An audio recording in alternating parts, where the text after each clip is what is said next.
Hey, what's good, family? How y'all doing? It's a beautiful day today. It's very foggy outside, but spiritually, that doesn't make sense. Mentally, I'm still above the clouds. Mentally, the sun's still out. But spiritually, the sun isn't out. Because I was going to say spiritually, I'm still seeing the sun, but spiritually, that wouldn't make sense. Right, but this video is going to be about impact bias. And I actually learned about impact bias today doing my psychology course, Introduction to Psychology course through Yale University. And I recommend it to anyone that's interested in getting into psychology or really just wanting better for themselves, because the course is about the well-being, the science of well-being. Maybe I'm not saying that right. I can't remember off the top of my head, but it's a great course. And today I was learning about impact bias, which are basically just deluded expectations that you have because you're anticipating something that hasn't even occurred yet. So one example could be I I got this new job, right? Or I lost my job, because it could be something labeled as good or bad, but you're just labeling it. So let's say I lost my job, right? I lost my job. Now my mind is automatically going to the worst possible thoughts. My mind is telling me, or I'm allowing myself to think in a low, dense vibration and really just not believing in myself for what's, or not believing in myself or knowing what this path could now take me, my ego. You feel me? And, excuse me. Opposite of that, you could say with a good thing, right? Good. Because something good happening to you could be bad to someone else, but you get the point, right? Something good could be saying, oh, I think, or not I think, when I get this car, or I just got this car, right? I just got this brand new Jeep off the lot, which I would never get a Jeep, but just speaking because there's a Jeep dealership right in front of me. When I get this new car, I'm going to be so happy. It's going to completely just satisfy me, and it's going to rid myself all of my problems. Now, I will say one thing just off the top of my head. When it comes to materialism, and it's impact bias can be more than just material. We could be talking about, well, it's obviously it's about the material, but more than just inanimate objects, which are conscious, but cars, for example, or a watch or clothing, right? When you get this item, you think that you're going to be just jumping for joy. You think you're just going to be completely rid of all your problems. And I'm repeating myself, but I'm getting to the point. The thing is, though, with that, your ego will never be satisfied, because I feel like until you train your ego to want to work on itself, and until you, well, not only work on yourself, but love to work on your passions, whatever that may be, that materialism will never be enough, because you still have this hole within your spirit that your ego is covering. Right? Because I could have, I don't know, a beater car. I could have a beater, and I've had a beater before. My last car, it was a Honda Accord, or it was a Honda Civic. It It was a 2001 Honda Civic EX. And I'm not gonna lie, it was a cool car, you know? Everything worked in it. The control arm was broke, so I was driving around with that. Not safe at all. But, you know what I'm saying? I'm out of that situation now. Just by having that car and understanding what it takes to get to what it takes to just become more abundant within my experience that I'm observing, I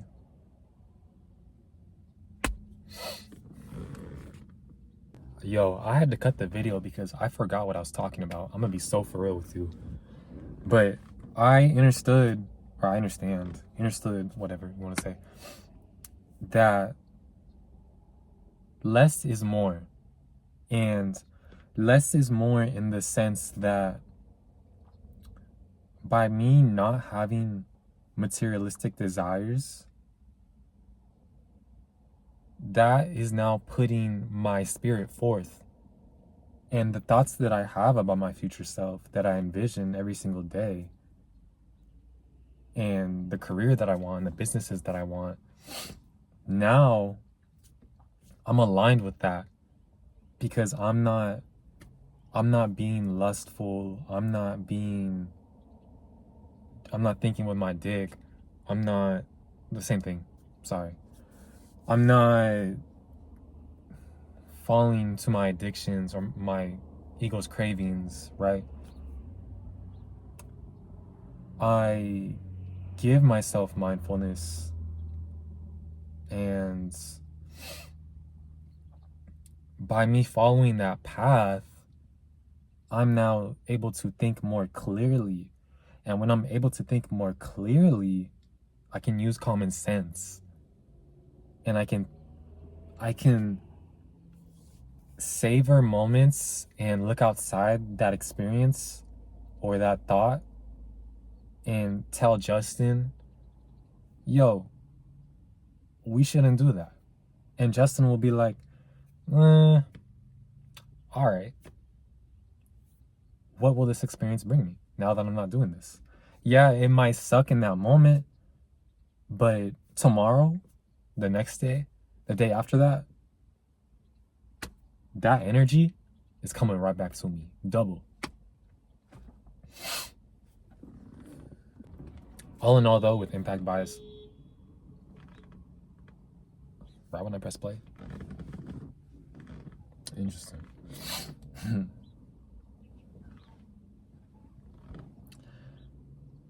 All in all, though, with impact bias, made me lose my train of thought. Having deluded expectations, and that's what I would call it. Having deluded expectations gets you into more delusions, basically. Delusions, illusions, whatever you want to call it. And it gets you into timelines or realities that you really don't want to be in. Yet you still practice it and you still complain about it. But it's easy as just thinking with common sense, bro. Sorry. Psychology is just like this burning passion within me. And I get so hyped for it. I get so hyped about just talking about the mind and spirituality and just esoteric topics. But yeah, anyways. And now why I say being delusional gets you into higher frequencies and the reality that you want to be in across quantum realities. Being delusional. Okay, so hold up. So impact bias. So if we're stressing ourselves out and making this situation worse than it is, or anticipating that this situation will I guess it only works better for the bad, but I'm thinking like this. Maybe I'm wrong. Let me explain myself first. Stressing yourself out and creating that dense vibration for yourself, would it not be the same if you thought positive and you aligned yourself with higher vibrations? Wouldn't that get you to where you want to be at? That's like a cheat code, is it not? And so, like I said, the opposite, having bad thoughts, telling yourself, I'm depressed, I have anxiety, and, just allowing all of these things, depression, anxiety, anger issues, sadness, things like that, right?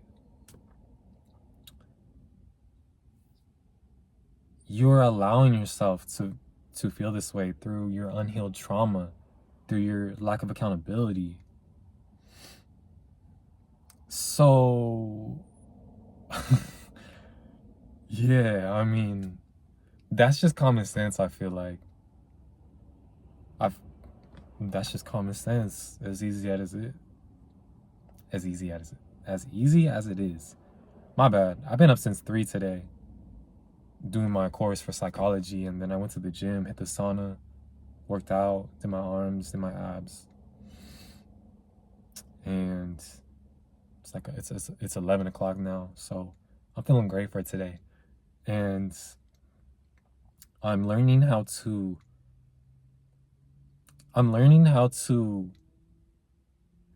become more mature through my discipline.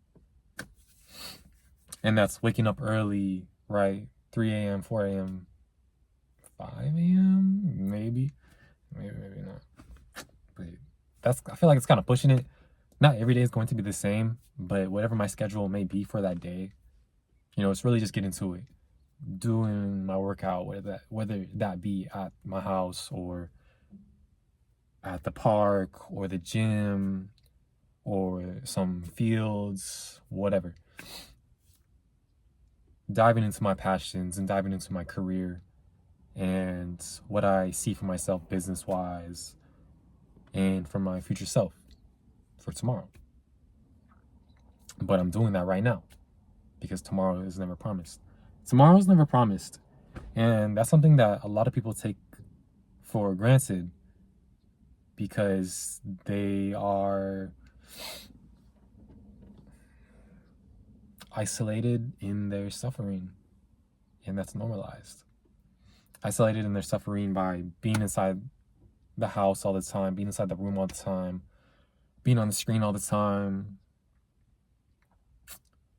And houses, I definitely feel like the way houses are constructed, because being indoors when there's really no such thing as indoors besides the label, it could look so different. It could look like something just literally out of this world. And I mean out of this world in the sense of within the ice walls, within this chessboard, Freemasonry, within this chessboard.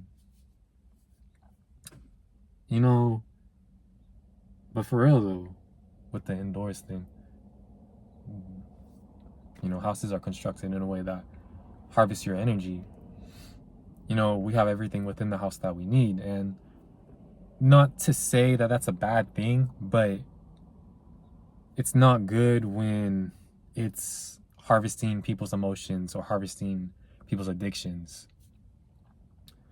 Because within those closed doors, within that house, you may have, I'm just saying in general, this being or person may have lack of accountability for themselves. So if they're having lack of accountability for themselves, what are they doing to themselves, And with just porn sites and disgusting things like that, you know, Twitter, all that. It's disgusting. It's really disgusting because the person next to you, you don't know what they're thinking. The person next to you, you don't know what they do in their house, behind closed doors. But I really hope, and I'm getting ahead of myself. I really hope that you learned something today, and I hope that I guided you into a better way of living and exceeding those past thoughts into a better today, as in a better present moment. But I love y'all. Thank you for watching. Peace.